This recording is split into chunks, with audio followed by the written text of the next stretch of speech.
大乘妙法蓮華經淺釋。觀世音菩薩普門品第25。大乘妙法蓮華經觀世音菩薩普門品淺釋粵語版說明。本經文內容已透過 AI 轉換為粵語版本，並嘗試使用 AI 粵語語音誦讀經文，力求保持經典原意。若有發音或翻譯未盡完善之處，懇請指正，亦期大眾諒解。觀音菩薩的慈悲護佑，除了明顯可見的感應外，更有秘密難知的靈驗。所謂秘密感應，譬如你命中本該遭遇災難，或當墮海渺茫，但在不知不覺間，觀音菩薩已為你化解厄難，令災劫消弭於無形。這等感應，不但旁人無從知曉，就連你自己也渾然不覺。又或有人命定該遭火劫，但因虔誠信奉觀音菩薩，菩薩便在冥冥之中為其解除災厄。這般不可思議的護佑，正是秘密感應的妙處。當今世間，交通雖日趨便利，死傷意外卻越發頻繁。飛機失事、火車相撞，動輒造成數百人傷亡；車輛互撞、巴士意外，更令無數人枉死非命。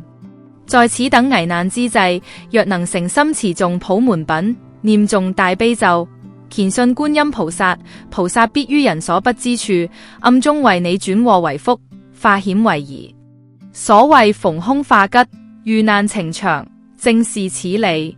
凶險之事轉為吉祥，困厄之境化為順遂。這般吉祥如意、如意吉祥的感應，實乃人人所殷求。普門品之所以殊勝，正因其具足顯密圓通之功德。無論明顯可見的感應，或秘密難知的護佑，皆能圓融無礙，顯密俱通。此等不可思議的妙用，不僅普門品獨具，大悲咒亦復如是。同大家分享一個大悲咒嘅真實靈驗故事，係中國東北發生的。話說從前有個好有錢嘅農夫，每年秋天收成之後，都會用馬車載住啲糧食去市集賣。有一年，佢賣完糧食，帶住一大筆錢返屋企，行到半路，遠遠見到前面大概3里路嘅地方，有一班土匪喺度打劫。農夫心諗：弊，前有土匪，後無退路，逃走，班土匪實追到。唔走，實俾佢哋搶清光。正當唔知點算好，佢突然醒起大悲咒，即刻默默念誦。個車夫就繼續駕車向前行。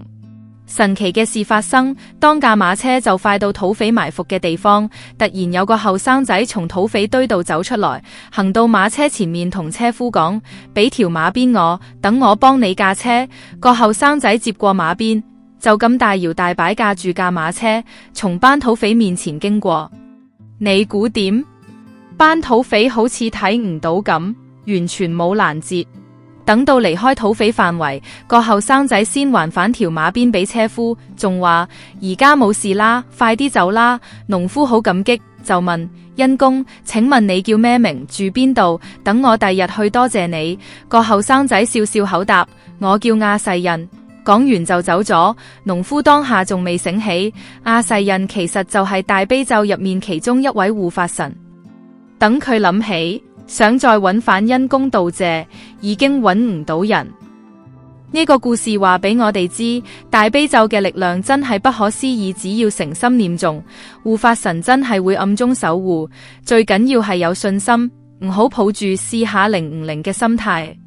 大家記住啦，如果第日有緣遇到亞世印幫手，千祈唔好似個農夫咁，當面錯過道謝嘅機會。不過話時話，護法神來無影去無蹤，邊有咁容易捉得住㗎？第三，因為有人發呢種因緣，所以先會講呢部普門品。妙法蓮華經總共有7卷，分做28品，而呢一品就係第25品，主要講觀世音菩薩嘅神通妙用，同埋佢不可思議嘅境界。之前講過藥珠同顯密，而家再講人法。咩叫人法？人就係觀世音菩薩，法就係普門示現嘅法門。觀世音菩薩能夠救七難、解三毒、應二求，所以佢係一位不可思議嘅聖者，可以話係一位妙人。佢所講嘅普門示現、有求必應、無感不通呢個法門，亦都係一種不可思議嘅妙法。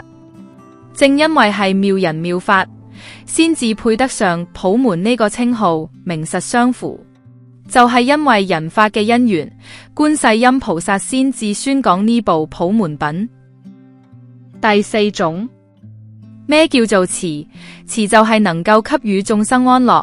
咩叫做悲？悲就係能夠拔除眾生嘅痛苦。觀世音菩薩救度眾生七種災難，解除三種毒害，應允兩種祈求。呢七難後面經文會詳細講到，簡單講就係水難、火難、風難、枷鎖難、黑風難、刀杖難、怨賊難等等。解三毒就係解除貪、嗔、癡呢三種毒害。應二求就係應允求男、求女呢兩種祈求。眾生都有貪、嗔、癡呢三毒。如果一個人貪念重，只要經常誠心恭敬念觀世音菩薩，就可以遠離貪欲。如果一個人容易發怒，只要經常誠心恭敬念觀世音菩薩，就可以平息嗔恨。如果一個人愚癡無明，只要經常誠心恭敬念觀世音菩薩，就可以消除癡迷。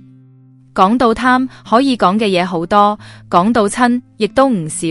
至於癡，唔算多，亦唔算少，就喺呢個唔多唔少之間，正好解釋咗乜嘢叫做癡。咩叫做癡呢？簡單嚟講，就係愚癡。咩係愚癡？即係冇智慧，唔明白，睇道理睇得唔真切，見到個理論唔正確，只知表面，唔知背後原因。知道件事係咁，但唔知點解會係咁，呢種就係愚癡，就係睇道理睇得唔清楚。呢個愚癡就好似中國王陽明講嘅知行合一咁。王陽明話：點解有人唔去做呢？因為佢唔知道，所以佢就唔做。如果佢知道，就一定會去做。有人就反駁：但係有人未知道，所以咪唔做。如果佢知道，就會去做。王陽明就回應：如果佢知道咗都唔去做，咁佢其實仲未真正明白。如果佢真係知道，就一定會去做嘅。王陽明喺中國係一位好出名嘅學者，佢嘅學說就係知行合一。王陽明話：如果一個人真係明白道理，就一定會去實踐。正因為佢未明白，所以先至唔去做。換句話講，如果真係理解透徹，就唔會愚癡，唔會做啲蠢事。點解會做蠢事？就係因為仲未真正明白。所以我哋可以話，呢啲都係睇道理睇得唔真切嘅表現。舉個例子嚟講，好似有啲愚癡嘅人會咁諗：好花常令朝朝艷，明月何妨夜夜圓。大地有泉皆化酒，長林無樹不搖錢。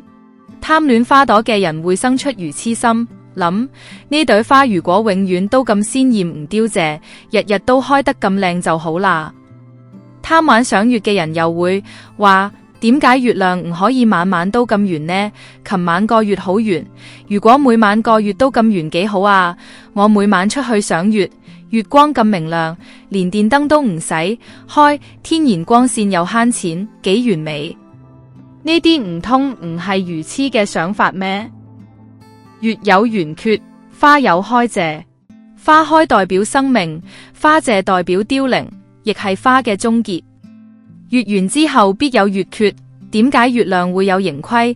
呢個係天道循環嘅規律，反映月亮屬陰，而太陽屬陽，所以太陽日日都圓，月亮就有圓有缺。男人就好似太陽，女人就好似月亮。點解女人要跟隨月亮嘅規律？因為女人每月經期循環一次，經血充足時就係滿，之後又會虧。女人以血為主，所以屬陰。既然月亮屬陰，又點可能每晚都圓呢？根本冇可能。所以呢啲都係愚癡嘅想法。中意飲酒嘅人又會咁諗，日日要去買威士忌、白蘭地，真係好貴。如果地下嘅水池可以變成酒池，想飲酒就去池度攞，咁就方便啦。仲有貪錢嘅人會咁諗，而家打工賺錢真係好難。如果每棵樹都變搖錢樹，樹上生滿金元寶或者美金，要用錢就去摘，幾方便啊！不過呢啲全部都係冇可能嘅事，通通都係愚癡嘅妄想。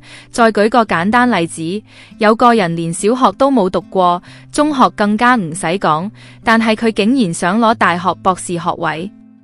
你話係咪離譜？小學都未畢業，點可能無端端得到博士學位？但佢就係覺得自己可以得到，呢種都係愚癡嘅表現。仲有一種人根本冇落田耕種，到時到後就想收成，甚至冇買過馬票，卻幻想自己會中頭獎。呢啲全部都係愚癡嘅妄想。可惜嘅係，呢種愚癡想法，好多普通人都有。咁應該點算？有呢種毛病就要改咗佢。觀世音菩薩救七難，解三毒，應二求，呢種就係大悲嘅展現。佢仲要利益安樂一切眾生，令眾生離苦得樂，呢種就係大慈嘅精神。正係因為呢份大慈大悲嘅因緣，所以先會有觀世音菩薩普門品嘅宣說。